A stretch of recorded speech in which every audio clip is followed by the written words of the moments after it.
Okay. Hi, Deborah. Hi, how are you this morning? I'm wonderful, but this evening in Dubai, so it seems to be like I have to be more energetic than I'm energy at evenings in Dubai. Yeah, So thank you for your sunny day here. well, yes. Thank you for you to come to us. And yeah, and after these holidays, I wanted to ask you about your holidays. How were your days? How were your Christmas and everything? Did you see your family? I know that your son came to Canada and it was He, very cool he thing. did. Yes. Yes. We actually have, so we live out on, my husband and I, we live on a country estate. So our business is located in Calgary, but we are in a place called Alderside, which is almost an hour outside of where our one store location is. But we have, because it's an acreage, usually at Christmas, it's a gathering here at the acreage, and we do cross-country skiing around our property and everything. So family came to us, as usual. We had an amazing time. We had a fire, like an outdoor fire, and so we had so much fun. And yes, and then we had to take my son, actually, that used to work for our business. He was my manager for 7 years. Oh, I see we're just reconnecting here. Sorry. This is what happens when you're in the country. We are working off a satellite. So I'm not actually hardwired in for my internet or anything, but so sorry about that. So yeah, everybody came here. Wonderful time. And the original day we were scheduled, we had to take my son back to the airport. He's from Vancouver. He works in Vancouver now. So yeah, but we had a wonderful time. How's about you? Did you have a great Christmas? It's a working time for me. Oh, No, okay. it's a working time for me because in Dubai we have only one weekend. It's 31 of December. It's a new year. Okay. And then you should work from 2nd of January. And Oh. I'm not really, like in Christmas mood. I don't feel it in Dubai, unfortunately. Aw. But my family, they're in Europe, and they, of course, they like, all these Merry Christmas traditions. Yeah. It's there. And Okay. unfortunately, I'm a work girl, so yeah. Okay. So, Deborah, I really want to know about your brand, about DK Beauty. What is this? What I want to ask you about this huge range of your products, of your, you sell cosmetics, nail things. At the same time, you sell the courses for people who want to become masters in beauty.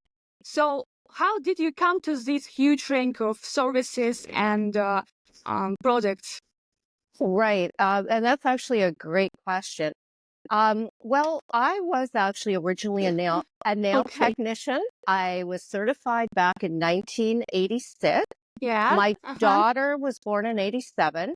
And I had actually a big clientele for nails. And I had 110 regular clients, lovely business women. I had a great clientele. But what ended up happening is I couldn't really fit any more customers in. I had a waiting list and I couldn't really expand myself without having to do 24 hours a day. So what I decided is I want to duplicate myself out a little bit and I want to make a couple of mini me's or other me's. And so hence I actually sought out some prominent brands in the industry that were Canadian based because we're in Canada here. And so that I could educate for them. The education part, I started from my home. And then from there, it grew where my students wanted to buy the product as well, of course. So what I did is I set up a distribution contract with a company. It's actually a very big company in Europe, and they are called Accents Professional. So it's Accents Professional Nails, and it is actually our star product, and it was my starting product. So from there, we expanded out. That outgrew my home as well. So we moved into our first location, and it was a brick and mortar location in Calgary. And from there, we had accents. We also had Some other brands that we started bringing in, like Danico to support, which were salon sundries. And we were doing training classes. From there, everything just kind of expanded. And now we have 2 Wow. locations. Okay. Deborah, how did you find professionals for educating your clients? I mean, how did you find this energy to find other people who can teach others to make beauty? I'm not really sure that you can hear me because I see reconnecting, maybe some problems with Yes. connection. Yeah. And I'm seeing that Yes. too. Okay. But I can definitely hear you. So I'm just going to keep, if you can't hear me, just let me know. But I'm just going to kind of keep on going here because I can still hear you, even though I've lost the visual. I guess from Dubai to rural Alberta, we don't have the best connection going right now, unfortunately. But what I did, maybe. So what I did is I actually turned it into a full-time business. When we got our first brick and mortar store in Alberta here, it was actually Calgary based. I turned it into full-time. So at that point in time, I had resigned from doing nails. And so I definitely had time to grow my business. My daughter became a nail technician and she came on board with me. And the 2 of us started the business and we were both full-time at that time. So that was many years ago. We opened our first brick and mortar before 1999, but then we registered as a corporation in 1999. And then we were very official.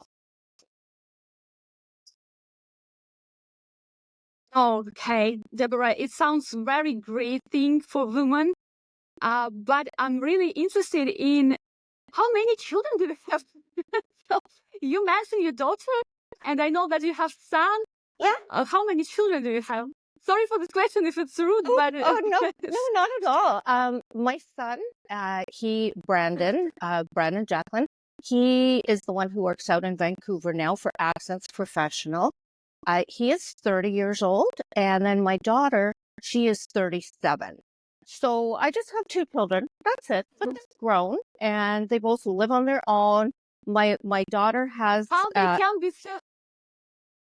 Sorry, you're just reconnecting again here.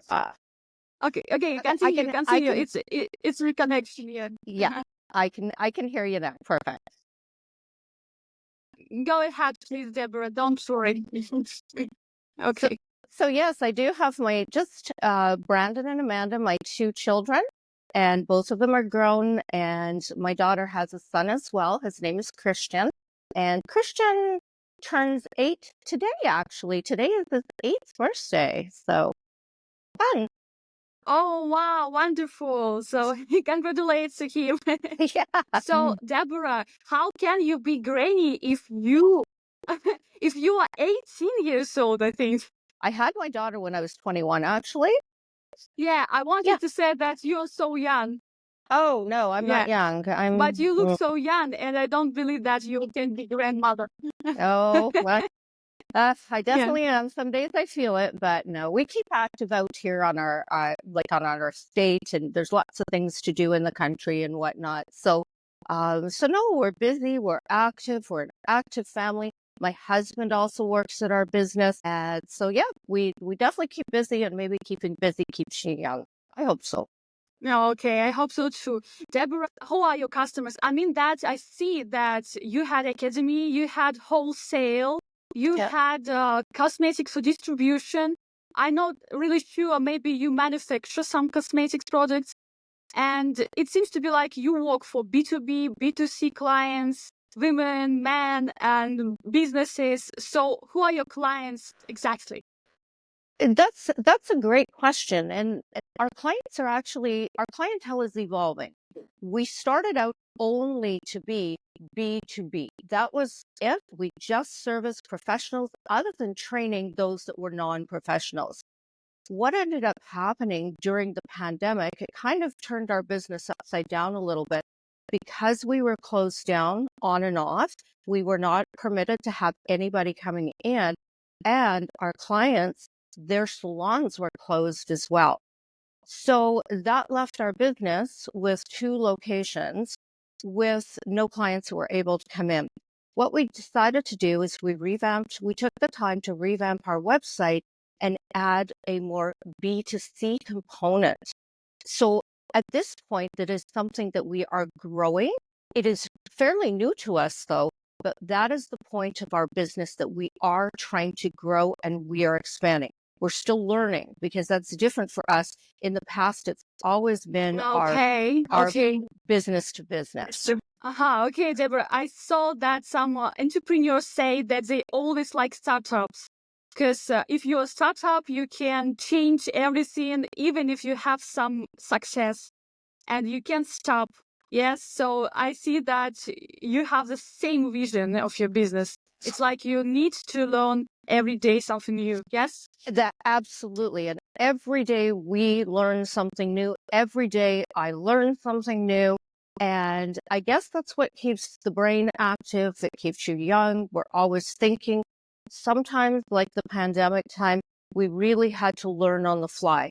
We had to act quickly to save our business. And it was a struggle. And a lot of people think that it wasn't. It was very difficult for us. We went from 16 staff members.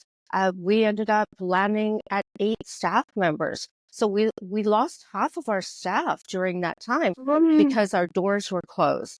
But I think it really is very important that you have to think on the fly sometimes to the business is not set in stone. It's always a work in progress. And so that's how we treat it. It's almost organic itself. And I love that. It makes every day different, makes every day exciting. And so now I have some new challenges coming, and that is really expanding that B2C component to our business to broaden. We also just opened our shipping. We didn't used to ship internationally. A couple of weeks ago, we opened up that shipping. We even ship to Dubai now. So we didn't used to in the past. So this is kind of fun for us. Oh, Deborah, I haven't heard this very important part for me.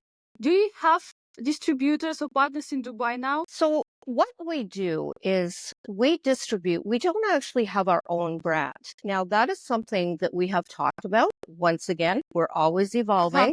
We may have our own DK brand coming soon. We started off with tools and implements, so cuticle pushers, cuticle nippers. We have those now. It is branded for us. They are precision tools, and the line is called Noir. So that we can distribute worldwide. The rest of what we have on offer are brands that we bring in from top brands in the industry. So that distribution. So Deborah, can we come back to the question about your model of your business? So you don't produce cosmetics or something like that, but you work with partners. And you help them to be sold for your audience. Yes. At the same time, you help professionals to become more professional because you have your academy for those who want to work with customers, with clients in beauty sphere. Yeah. That is exactly right. And that is exactly our business model. As I did mention, one of the things that we will be expanding into, we're looking at this year, is doing a white label for our own brands. So we are going to be producing, hopefully this year, our own DK beauty brand and bringing that to market. So it's going to be a process. It's going to take a while, but we are hoping to have worldwide distribution on that. And that is something that we would be distributing directly to the world market. So we're kind of excited about that. That is our new project. You're the first to hear about this because we haven't announced it. So this is really exciting. But we were talking about this even just yesterday because this is laying the groundwork for this has been in the works for a couple of years now. It has been a conversation. So I believe this year is probably going to be the year where we get started. Fun. Oh, wow. Wow. So, Deborah, I really wish you to start producing your products, and this will be a really huge step in for your brand. Deborah, can I ask you some personal question? Sure. I just saw on your website that you had a very hard time with your disease. I mean, melanoma. Yeah. If it's okay to talk about it quite a little, I don't know, a few minutes, could you please tell me what was your way, what was your disease, why it happened, what do you do to treat yourself, what did you think about your life and things. I don't know how to express what I want to say, but I know a lot of people in beauty industry with cancer, and it seems to be like people want to make this industry better because of their personal issues, their personal problem. So please, if you can share, I will be very happy to hear from you. Well, thank you for asking. And it is something that a lot of people try not to talk about. But I thought I'm going to let people know that I did have cancer, and a lot of people, because I've always been a face around our store, and customers come in and they see me, and they haven't really seen so much of me lately. And word was getting around that maybe I had, retired to Mexico, or, all of these lovely scenarios, which I wish that's what it was. Unfortunately, it wasn't. I was diagnosed with, I had a biopsy done. I had a really ugly, what looks like a black melanoma bump on the back of my leg. And that happened 2 years ago. And I went in and I had it biopsied, and they thought, well, it could be something and it might not be. So while they did the biopsy, what they did is they cut a circle around it and they removed it. This was on the back of my leg, on my calf. Now I'm going to just jump to, I was born in England. And so originally I'm British and I have very fair skin. I do feel that might be part of this component, because I know we can be more susceptible to skin cancers and whatnot. So the melanoma was, they did do the biopsy. They cut it out just in case. I got a call one day before Christmas 2 years ago. So it's just about 2 years to the day, just a little bit over. And what they said is, yes, we did do the biopsy. We did cut it out. It is invasive, aggressive melanoma. Fortunately, it's in its early phases, but you need to come in immediately and we have to take it out because it has spread past the parameters of what they had already removed. So I went in Oh my and gosh. so they had to take, it was a significant piece of the calf of my leg. It did require 20 stitches, so it wasn't really small. I had to have 30 days off of work where I wasn't really using it, or else the stitches would have split open, because the skin has to be pulled and folded over and kind of bound back together again. So that was good, and we did catch it early, which I am so thankful for, which is amazing. So when I've gone back, I am still visiting the clinic usually every 3 to 6 months, and it had not spread, but we are still monitoring, because the problem with melanoma is it can get into your lymph nodes. And so I have to keep checking nodes. If it gets into your nodes, especially if it's invasive aggressive, it floats around in your system and it can actually latch on. So melanoma is very different than skin cancer. But while I was well, it is a skin cancer, but a very distinctive form of skin cancer. And it's a very deadly form of skin cancer. So with my visits back and forth, they did happen to find, once again, fair skin. I've had repeated cancer on my face. Now, it's not melanoma, it is skin cancer, which is different, not as deadly.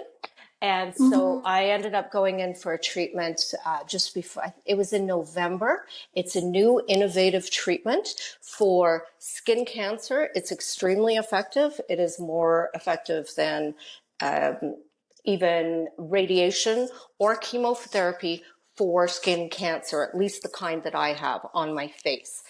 So all of that's been going on. The end result is I'm very happy that I had a great team. I had a great doctor who found this. We found everything early.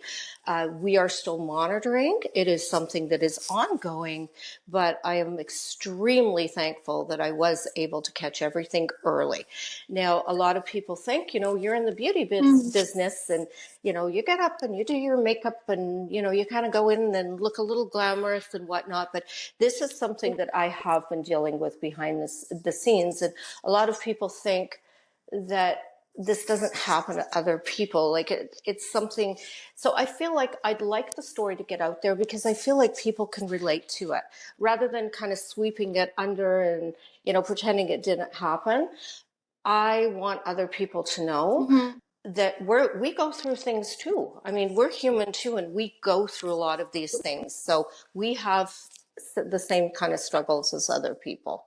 So that's my long story about my skin cancer. No, thank you so much for sharing this because you were right. It's a very personal question, and some people just are shy to ask about this. And of course, a lot of people don't want to share their stories.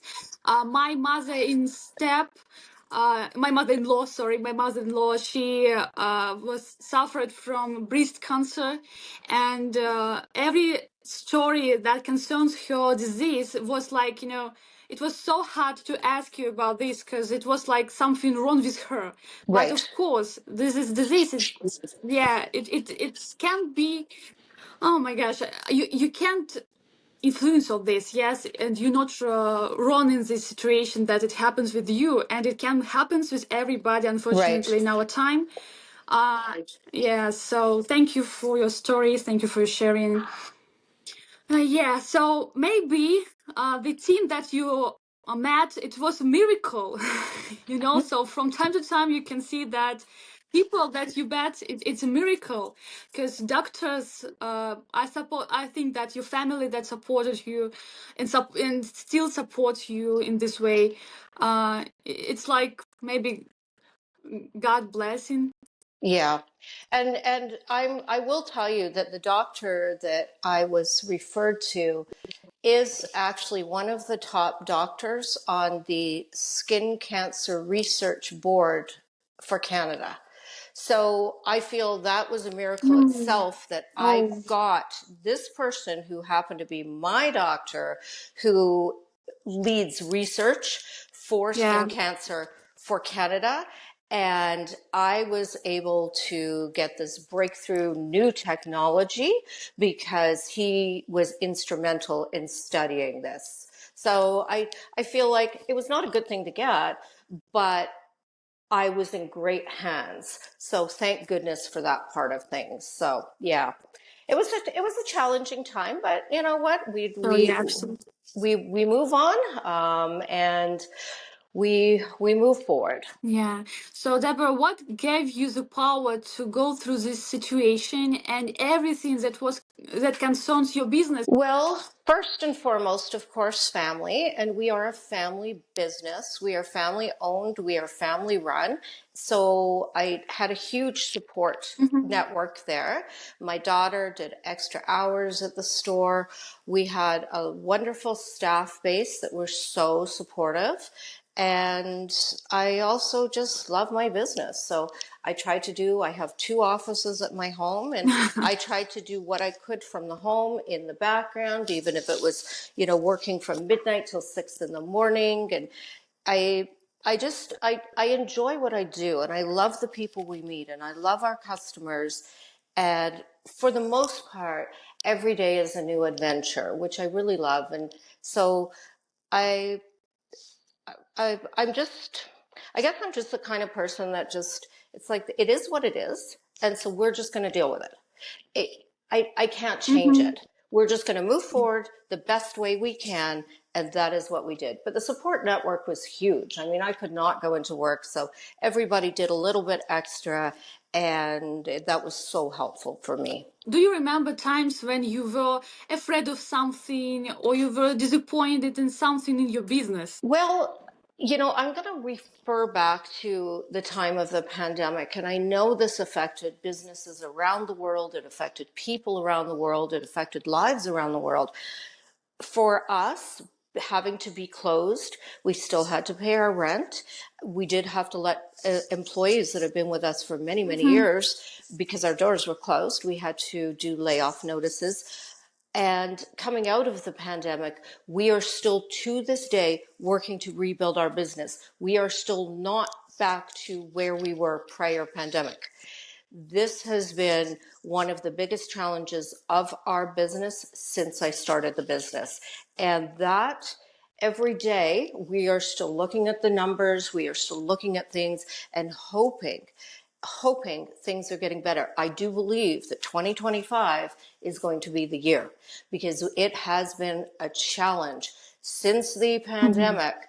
And like I say, we are still working towards getting back to where we were. It's very unfortunate. And like I say, I'm not alone in this. This is my Oh story. my I, God. I, I understand everybody else felt this as well. Unless maybe you're a grocery store and then you kind of enjoyed it because Mm-hmm. you were still open. But it was something that impacted the world and Did you impacted have everybody. Yeah. Did you have some thoughts about stop doing business and maybe just give up? Yeah, I did, because it was hard to know when the pandemic was going to end. It was hard to know when we could open our doors. It was hard to know when we could start selling things. And the bills were piling up, the rent was piling up, our doors were closed. And so it was one of those times where you think, do we just close the doors? A lot of businesses had to. They were not able to survive. So I don't know if it would have been No. a choice for us. It, in a sense, a choice, yes. But if it would have got much worse, I don't know if it would have been much of a choice. It would have just been something that we might have had to do. So yes, definitely the thought crossed my mind. I'm happy that didn't happen. We are still here. We are still standing on 2 feet. So thank goodness for that. I think that Deborah, something protect you and your family, because absolutely this time were hard for all businesses around the world, and yeah, and it seems to be like even if you have some struggles in your life, like disease, like this situation with COVID in your business, it seems to be like something happened helps you, and it's really good. It's really thing that we call magic and miracle. Yeah, Yeah. I do feel one of the things that I do say is I it has taken a lot of work to get here. I do work 7 days a week. Some nights I do work all night. Behind the scenes, I put Hmm. a lot of energy and a lot of time and effort into everything. And these are things people don't see, but that is what I do. But I feel like I am very blessed in what we have ended up with. I will say it took a lot of hard work. So don't get me wrong. I mean, it didn't fall into my lap or anything, and I'm not implying it did. It did take an awful lot of hard work, but I really truly feel blessed. Our store is beautiful. Our people are beautiful. Our second store is beautiful. My family, my home. So I have become blessed with a lot of amazing things that have stemmed directly from this business I started in 1999. So, Deborah, can I ask you about some professional questions about your business? Yeah. I mean, something about marketing, because our agency is interested in marketing too. Okay. Yeah, and I thought that your business model concerns B2B in the most part of Yeah. your business. Yes. So how did you find this way to find new partners for your B2B sales? How did you find the way to find new clients? Because it's very interesting for nowadays. Some brands use just like uh, old time methods, like you go to the company, you present your products and something like that. At the same time, some companies prefer electronical things, yes, like internet markets and some and marketplaces. I think success is, that we're still working, we're still working on that. But For the Yeah. B2B, I feel a lot of people do come to our, so we do have two models. We do have the online part of our business, and we do have in-store shopping too. Our Calgary is a fairly large shopping store for wholesale, for salons. So a lot of people come to us because of the location and the experience at the location. So we do have a lot of brand offerings. Probably in the province of Alberta, we have the largest selection of gel polish colors. So we do have, it's like walking into a candy store. And it is an experience for people to come see us in person. That kind of works itself. Now, when we are online, one of the things that we now have done is we have changed that model after the pandemic as well too. Last year, we changed and moved to Shopify from BigCommerce. Now, I know that doesn't sound like much of a difference. We changed our provider. However, Shopify is more connected. No, I don't work for Shopify. I promise you that. But they are more connected to online and organic searches. So we are finding working with Shopify for our store is actually helping to drive some extra business to our store that before we had to pay for. We also do have a Google marketing expert that we work with.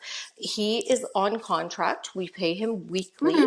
We go through, it's called Upwork, which is a talent agency out of San Francisco, and we hired, his name is Umair, and he is wonderful, and we work with him, and every week he does our analysis, he tweaks the Google because it's very complicated, and so he does all of that for us, and that definitely helps to bring people to us from the internet. That is working very well, and it is working much better now that we are connected with Umair as well as Shopify. So that model in itself is working very well, and we're very happy with those results. Of course, as you know, to advertise through Google is not inexpensive.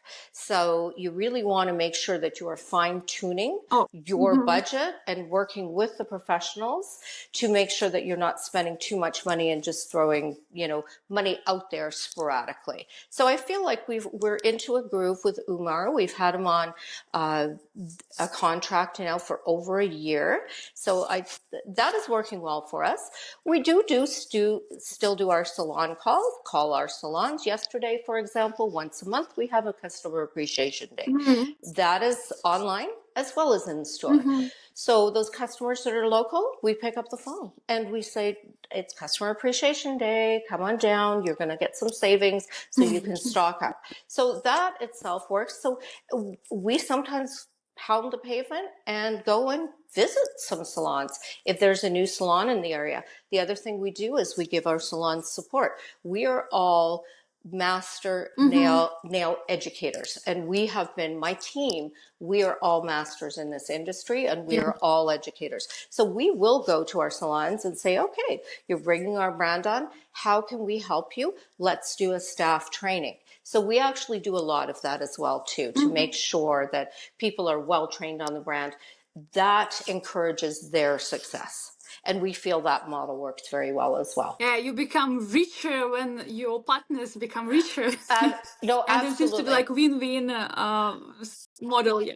Yeah, Yeah, absolutely. so wonderful thing. And I'm really interested in what you said about effectiveness of online methods of advertisement. I mean, you mentioned Google, yes, Spotify, something like that, and still you have to stay with your human approach to business and B2B lead generation, I think, because okay, if you find some new clients, you still have to work precisely to get good services for your clients and for your partners. Yes. Yes, I am the owner of the business, but I will still, if I see a message from a customer, I will reply.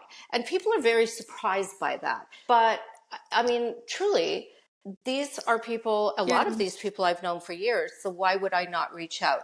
We have had times where we have tried to keep me in the background and have people that are forefront dealing with everybody. But we are finding, especially in this time of Amazon and things are just not very personal, that we are having a lot of feedback from customers saying, I love that you guys are just so, we get a personal touch and thank you so much. I was so surprised. So we're kind of going back a little bit old school on that one, but that is how we started. And so I feel like we're going back to our roots a little bit. Yeah, it seems to be like a base for business, Yeah, especially for B2B business model. it is. It Yeah. is. Okay, Deborah, do you find new way for marketing? Maybe you have experience with influencers. We haven't. It's something that is.